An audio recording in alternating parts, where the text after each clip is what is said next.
Hey everyone, D Smooth here. That was horrible. Try that again. Yeah, I got a better one. Hey everyone, Buttery Dave here. Buttery Dave? No, that was just awful. My name's Dave. This video is all about the Pocket 2 and how to get the wobble or the bob out of your walking shots when you're using this tiny little gimbal camera.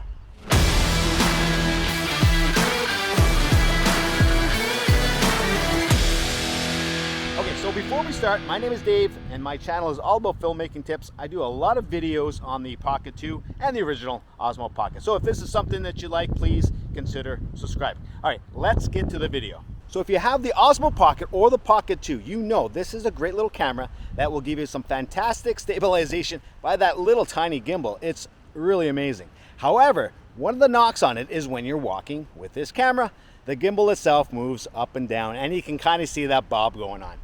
Listen, that happens with almost every gimbal. You just don't notice it as much with the bigger, stronger gimbals. That's because, they're better, they're more expensive, they have better machinery in them, they're better mechanics in them. That's great.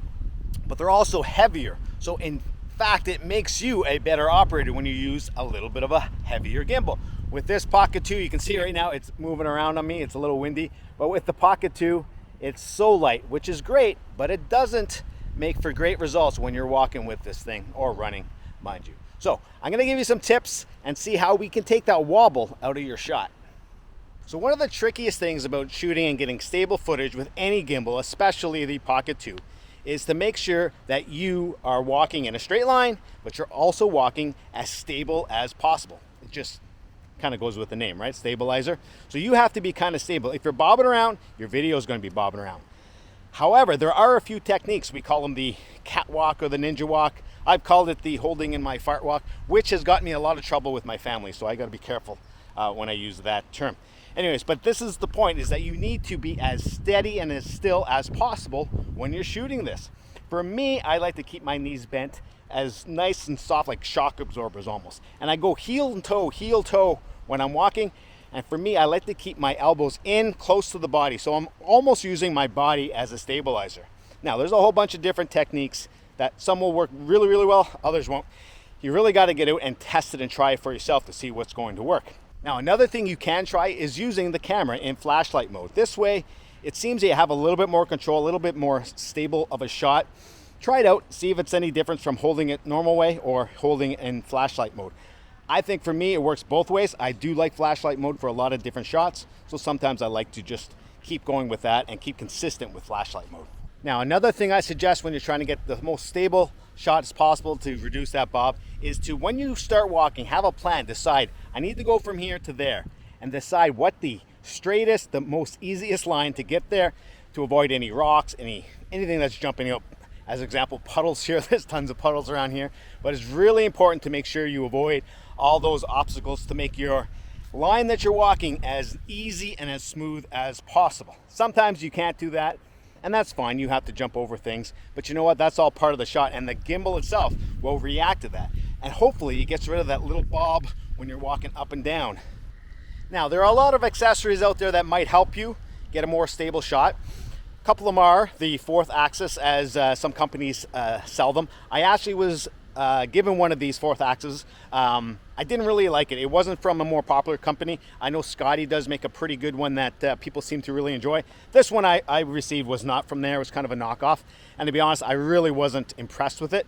I didn't do a video on it because I wasn't happy about it. And if somebody sends me a product I'm not happy with, I'm not going to do a video on it. So that was unfortunate, but maybe I'll try the Scotty's fourth axis because a lot of people seem to have good results with it.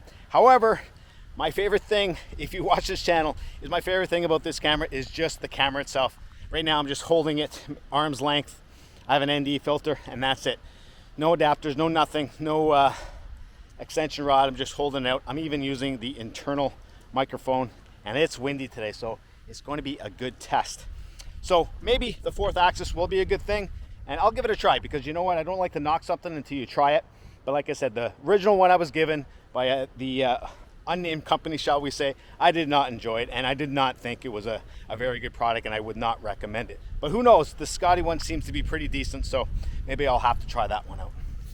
Now, another big tip I always suggest is to shoot in a high frame rate so that you can slow that footage down. If you shoot, let's just say, for example, I shoot in 4K 60 frames per second, then I can take that into my editing system and I can slow it down, whether 50% or even more if I'm using a 24 frames per second timeline. And with that, you're really going to smooth out all your shots and all your imperfections. Some people don't like doing that, but for me, that's the secret to get really smooth footage out of a gimbal. And I really like that look. Some people don't, but hey, it's all a personal preference. But for me, I would always suggest doing something like that. Now, you can also shoot in slow-mo with this thing. The Osmo Pocket was pretty decent, but now it gives you the option with the Pocket 2 of shooting 4 times as slow or 8 times. I don't usually use the 8 time, although sometimes it looks kind of neat. I like to use the slow-mo if I'm outdoors with a lot available light because it does affect the quality of the image. But if you're shooting walking shots going in slow mode, it really does help smooth out the footage. It really slows things down, so it kind of just makes things a little bit more smooth, a little bit more stabilized. Some people like that look again, some people don't, but try it out, because sometimes when you're shooting B-roll or you want something really unique, sometimes using the slow-mo feature will really help. But again, it's all a personal preference. I don't use it that often. I prefer the high frame rate mode because that way I can keep it in 60 frames if I wanted to, because it looks pretty decent, or I have the option of slowing that down later in post. Okay, so thanks for watching. I really hope this video helps you get more stable footage, especially when you're walking, to get rid of those bobs and those sways. Biggest advice though is practice. The more you use this thing, the more you practice, the better you're going to get. It's just like anything else. And don't be too hard on yourself. If you don't get the shot what you want, keep practicing until you get it, and that's great. So thanks for watching, and we will see you next time. And I really apologize about the D-Smooth and the Buttery Dave. Those were horrible nicknames. Actually, I kind of like Buttery Dave, but that's a weird nickname. And please do not call me Buttery Dave. Anyways, see ya.